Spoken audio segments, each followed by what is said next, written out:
दोस्तों, भारत में क्रिकेट को एक खेल ही नहीं बल्कि एक धर्म का दर्जा दिया गया है और उस धर्म में सचिन भगवान की तरह पूजे जाते हैं। दोस्तों, सचिन ही वह क्रिकेटर हैं जिसने भारतीय क्रिकेट को एक नई ऊंचाई दी और क्रिकेट के खेल को घर घर तक पहुंचा दिया। एक समय तो ऐसा था कि सचिन के आउट होते ही आधा भारत टीवी बंद कर देता था और क्रिकेट में सचिन को भगवान का दर्जा देना शायद इसलिए भी सही है क्योंकि अगर रिकॉर्ड्स की बात करें तो सचिन के आसपास भी कोई नहीं भटकता। सबसे ज्यादा रन बनाने का रिकॉर्ड हो या शतक मारने का या फिर चौका लगाने का ही क्यों ना हो, सचिन हर रिकॉर्ड्स में सबसे आगे हैं। एक बार तो सचिन तेंदुलकर की तारीफ में एक ऑस्ट्रेलियन प्रशंसक ने कहा कि अपराध तब करो जब सचिन बैटिंग कर रहा हो, क्योंकि भगवान भी उस समय उनकी बैटिंग देखने में व्यस्त होते हैं।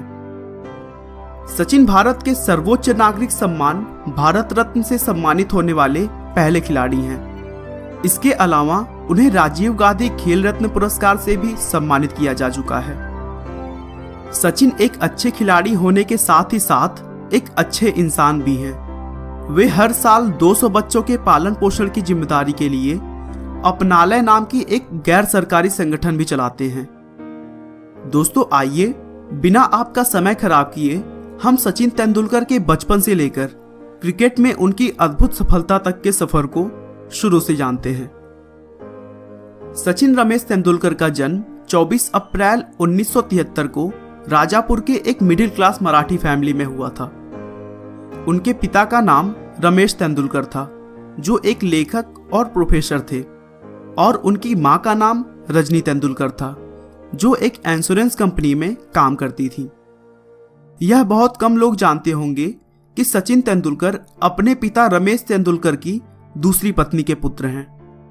रमेश तेंदुलकर की पहली पत्नी से 3 संतानें हुई, अजीत, नितिन और सविता, जो कि तीनों सचिन से बड़े हैं। सचिन तेंदुलकर का नाम उनके पिता रमेश तेंदुलकर ने अपने प्रिय संगीतकार सचिन देव बर्मन के नाम पर रखा था। सचिन को क्रिकेट का शौक बचपन से ही है, लेकिन शुरू से ही वह बहुत ही शरारती बच्चों में गिने जाते थे, जिसकी वजह से अक्सर स्कूल के बच्चों के साथ उनका झगड़ा होता रहता था। सचिन की शरारतों को कम करने के लिए उनके बड़े भाई अजीत ने उन्हें 1984 में क्रिकेट एकेडमी ज्वाइन कराने का सोचा और रमाकांत आचरेकर के पास लेकर गए। रमाकांत आचरेकर उस समय के प्रसिद्ध कोच में गिने जाते थे, लेकिन सचिन पहली बार उनके सामने अच्छा प्रदर्शन नहीं कर पाए और आचरेकर ने उन्हें क्रिकेट सिखाने से मना कर दिया।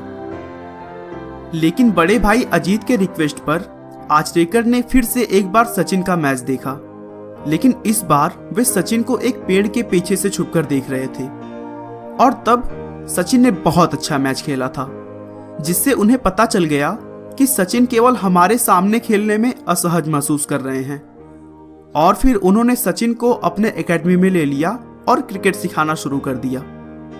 आगे चलकर आचरेकर को सचिन के बैट पकड़ने के तरीके से प्रॉब्लम थी, क्योंकि सचिन बैट को बहुत नीचे से पकड़ते थे और आचरेकर के हिसाब से इस तरह से बैट पकड़ने पर अच्छे शॉट्स नहीं लगाए जा सकते थे। इसीलिए उन्होंने सचिन को बैट को थोड़ा ऊपर पकड़कर खेलने का सलाह दिया, लेकिन इस बदलाव से सचिन कंफर्टेबल नहीं फील कर रहे थे और इसीलिए उन्होंने आचरेकर से रिक्वेस्ट किया कि उन्हें नीचे बैट पकड़कर ही खेलने दें। दरअसल बचपन में सचिन अपने बड़े भाई के बैट से खेलते थे और उनके छोटे छोटे हाथों से बड़ी बैट को पकड़ने में बहुत दिक्कत होती थी और वह उस बैट को संभालने के लिए बहुत नीचे से पकड़ते थे। वहीं से उन्हें बैट को नीचे पकड़ने की आदत हो गई। आचरेकर तेंदुलकर की प्रतिभा से बहुत ही प्रभावित थे और इसीलिए उन्होंने सचिन को श्रद्धा आश्रम विद्या मंदिर में पढ़ाई के लिए शिफ्ट होने के लिए कहा, क्योंकि वहां पर क्रिकेट की बहुत अच्छी टीम थी और उन्होंने देखा था कि सचिन को अगर एक अच्छा माहौल मिले तो वो कुछ भी कर सकते हैं। तेंदुलकर ने भी अपने कोच के कहने पर उस स्कूल में एडमिशन ले लिया और एक प्रोफेशनल टीम के साथ क्रिकेट खेलने लगे। वह वहां पढ़ाई के साथ साथ शिवाजी पार्क में रोज सुबह शाम आचरेकर की देखरेख में प्रैक्टिस करते थे। सचिन को प्रैक्टिस कराते समय उनके कोच स्टंप पर एक सिक्का रख देते थे और दूसरे खिलाड़ियों को कहते थे कि वह सचिन को बॉलिंग करें। जो खिलाड़ी सचिन को आउट कर देगा सिक्का उसका। अगर सचिन को कोई भी खिलाड़ी आउट न कर सका तो सिक्का सचिन का होता था। सचिन के पास आज भी उनमें से 13 सिक्के हैं जिन्हें वह सबसे बड़ा इनाम मानते हैं। सचिन के मेहनत और प्रैक्टिस के दम पर उनका खेल बहुत ही जल्दी निखर गया और वह लोगों के लिए चर्चा का विषय बन गए। उन्होंने अपनी स्कूल टीम की तरफ से मैच खेलने के साथ ही साथ बंबई के प्रमुख क्लबों से भी खेलना शुरू कर दिया। शुरू में सचिन को बॉलिंग का बहुत शौक था, जिसकी वजह से 1887 में वे 14 साल की उम्र में बॉलिंग सीखने के लिए मद्रास के MRF पेस फाउंडेशन गए, जहां ऑस्ट्रेलिया के तेज गेंदबाज डेनिस लिली ट्रेनिंग देते थे।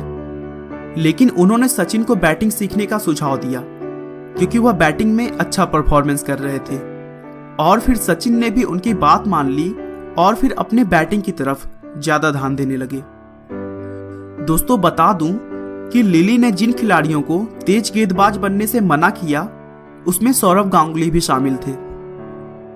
कुछ महीनों के बाद बेस्ट जूनियर क्रिकेट अवार्ड मिलने वाला था, जिसमें 14 साल के सचिन की बड़ी दावेदारी मानी जा रही थी, लेकिन उन्हें वह इनाम नहीं मिला, जिससे वह बहुत दुखी हुए। और तभी उनका मनोबल बढ़ाने के लिए पूर्व भारतीय बल्लेबाज सुनील गावस्कर ने उन्हें अपने पैड की एक जोड़ी दे दी। तेंदुलकर ने लगभग 20 साल बाद 34 टेस्ट शतक की गावस्कर के विश्व रिकॉर्ड को पीछे छोड़ने के बाद इस बात का जिक्र किया था। उन्होंने कहा कि यह मेरे लिए उस समय प्रोत्साहन का सबसे बड़ा स्रोत था। 14 नवंबर 1987 को तेंदुलकर को रणजी ट्रॉफी के लिए भारत के घरेलू फर्स्ट क्लास क्रिकेट टूर्नामेंट में मुंबई की तरफ से खेलने के लिए सेलेक्ट किया गया, लेकिन वह अंतिम 11 में किसी भी मैच में नहीं चुने गए। उनका इस्तेमाल उस पूरी सीरीज में केवल रिप्लेसमेंट फील्डर के लिए किया गया था। एक साल बाद 11 दिसंबर 1988 को सिर्फ 15 साल और 232 दिन की उम्र में तेंदुलकर ने अपने कैरियर की शुरुआत मुंबई की तरफ से खेलते हुए गुजरात के खिलाफ की, जिस मैच में उन्होंने नाबाद शतक बनाया और फर्स्ट क्लास क्रिकेट में अपने पहले ही मैच में शतक बनाने वाले सबसे युवा खिलाड़ी बन गए। और फिर 1988-89 के सेशन में वे पूरे सीरीज में मुंबई की तरफ से सबसे ज्यादा रन बनाने वाले खिलाड़ी बने। उसके बाद भी उनकी शानदार परफॉर्मेंस जारी रही और उन्होंने दिल्ली के खिलाफ ईरानी ट्रॉफी में भी नाबाद शतक बनाया। उस समय वे शेष भारत के लिए खेल रहे थे। सचिन तेंदुलकर ने रणजी, दलीप और ईरानी ट्रॉफी में अपने पहले ही मैच में शतक जमाया था, और ऐसा करने वाले वे भारत के एकमात्र बल्लेबाज हैं। उनका यह रिकॉर्ड आज तक कोई नहीं तोड़ पाया है। सचिन के जादुई खेल को देखते हुए सिर्फ 16 साल की उम्र में उनका सिलेक्शन भारतीय अंतर्राष्ट्रीय क्रिकेट टीम में किया गया। अंतर्राष्ट्रीय क्रिकेट में उनके सिलेक्शन का श्रेय राज सिंह डूंगरपुर को दिया जाता है, जो कि उस समय के सेलेक्टर थे। तेंदुलकर नवंबर 1989 में सिर्फ 16 साल और 205 दिनों की उम्र में कराची में पाकिस्तान के खिलाफ अपने टेस्ट कैरियर की शुरुआत की। इससे पहले भी भारतीय चयन समिति ने वेस्टइंडीज के दौरे के लिए सचिन के सिलेक्शन की इच्छा जताई थी, लेकिन वह नहीं चाहते थे कि सचिन को इतनी जल्दी वेस्टइंडीज की तेज गेंदबाजों का सामना करना पड़े, और इसीलिए उन्होंने सचिन को थोड़ा और समय दे दिया था। कराची में सचिन ने इंडिया क्रिकेट टीम की तरफ से पाकिस्तान के खिलाफ पहला मैच खेलते हुए 15 रन बनाए। इसी सीरीज के एक मैच में सचिन के नाक पर गेंद लग गई थी, जिसकी वजह से उनके नाक से खून आ गया, लेकिन फिर भी वह रुके नहीं और पूरा मैच खेला। उस मैच में उन्होंने 54 रन बनाए थे। सचिन ने 1992-93 में अपना पहला घरेलू टेस्ट मैच इंग्लैंड के खिलाफ भारत में खेला, जो उनका टेस्ट कैरियर का 22वां टेस्ट मैच था। इसके बाद ऑस्ट्रेलिया और दक्षिण अफ्रीका के टेस्ट मुकाबलों में भी सचिन का प्रदर्शन बहुत ही जबरदस्त रहा और उन्होंने कई टेस्ट शतक भी जड़े। हालांकि सचिन को एक दिवसीय मैच में अपना पहला शतक लगाने के लिए 79 मैचों का इंतजार करना पड़ा था। लेकिन एक बार लय में आने के बाद सचिन ने कभी भी पीछे मुड़कर नहीं देखा और अपने जादुई बल्लेबाजी से क्रिकेट जगत के सभी रिकॉर्ड्स को तोड़ दिया। सचिन एकमात्र खिलाड़ी हैं जिनके खाते में अंतर्राष्ट्रीय क्रिकेट कैरियर में 100 शतक बनाने का विश्व रिकॉर्ड है। उन्होंने रिकॉर्ड 51 शतक टेस्ट क्रिकेट में और 49 शतक वनडे इंटरनेशनल क्रिकेट में बनाए हैं। एक दिवसीय अंतर्राष्ट्रीय क्रिकेट इतिहास में दोहरा शतक जड़ने वाले वह पहले खिलाड़ी हैं। साथ ही साथ सचिन सबसे ज्यादा वनडे इंटरनेशनल क्रिकेट मैच खेलने वाले भी खिलाड़ी हैं। उन्होंने कुल 463 वनडे खेले हैं। सचिन को क्रिकेट में उनके अद्भुत योगदान के लिए उन्हें बहुत सारे पुरस्कारों से भी सम्मानित किया जा चुका है। 1997-98 में उन्हें खेल जगत के सर्वोच्च पुरस्कार राजीव गांधी खेल रत्न से सम्मानित किया गया। उसके बाद 1999 में उन्हें पद्मश्री और 2008 में उन्हें पद्म विभूषण से भी सम्मानित किया जा चुका है। 2013 में भारतीय डाक विभाग ने उनके नाम का डाक टिकट जारी किया। इस सम्मान से सम्मानित होने वाले वह एकमात्र क्रिकेटर हैं। 2014 में सचिन को भारत के सर्वोच्च नागरिक सम्मान भारत रत्न से भी सम्मानित किया गया। भारत रत्न से सम्मानित होने वाले वह पहले खिलाड़ी हैं। वनडे क्रिकेट में बल्लेबाजी के लगभग सभी रिकॉर्ड्स अपने नाम करने के बाद 23 दिसंबर 2012 को सचिन ने वनडे क्रिकेट से संन्यास की घोषणा कर दी और फिर 16 नवंबर 2013 को अपने घरेलू मैच वानखेड़े स्टेडियम में उन्होंने अपना अंतिम टेस्ट मैच खेला।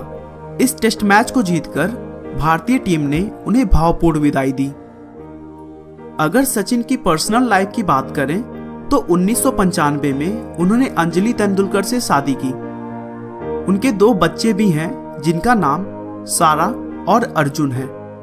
सचिन अपने शांत और सरल स्वभाव के लिए विश्व भर में प्रसिद्ध हैं।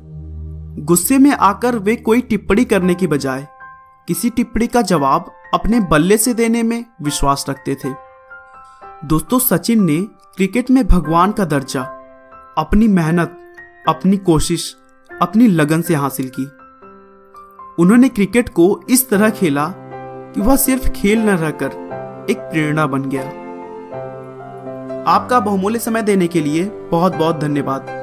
इस वीडियो को लाइक करके आप हमारा मनोबल बढ़ा सकते हैं। दोस्तों, अगर आप हमारे वीडियो को मिस नहीं करना चाहते तो कृपया चैनल को सब्सक्राइब कर लें।